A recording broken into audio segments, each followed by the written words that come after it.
There's some controversy over whether R2P was applied or not in Kenya, or whether it was just a traditional crisis to which there was international pressure that applied. It certainly did not go through the UN that way as an R2P case study. And I think that the proponents of R2P are looking to demonstrate successes in order to get the proposition adopted. I don't think myself that it was really a successful application of R2P. I think it was more traditional diplomacy that worked, at least temporarily. And I think R2P really has great potential in moving forward the international community in the way I think it needs to be moved, by creating a norm.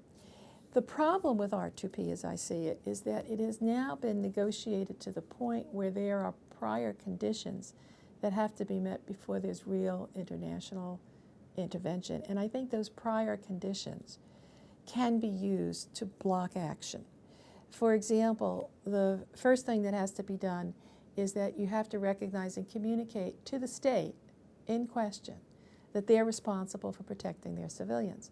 Well, if they're perpetrators of violence, they'll say, yes, yes, we're going to do this, we're going to do that, and it's delayed and so forth. Remember, Milosevic said, just a village a day will keep NATO away.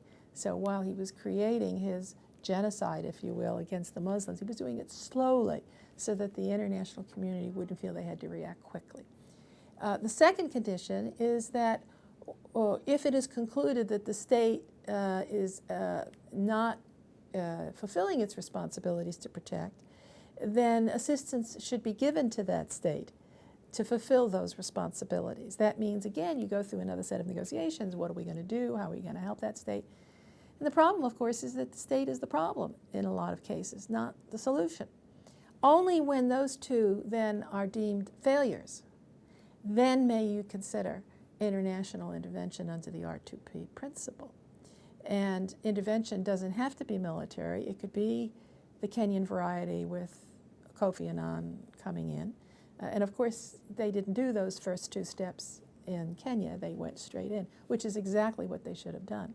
So the problem with R2P is that I think it has been negotiated to the point where it could also be used by those who want to block action to stop international intervention by saying, okay, this is the principle and this is the way how it's to work, so we really can't send in the Marines if the Marines need to be sent in to stop a genocide until we actually go through the motions.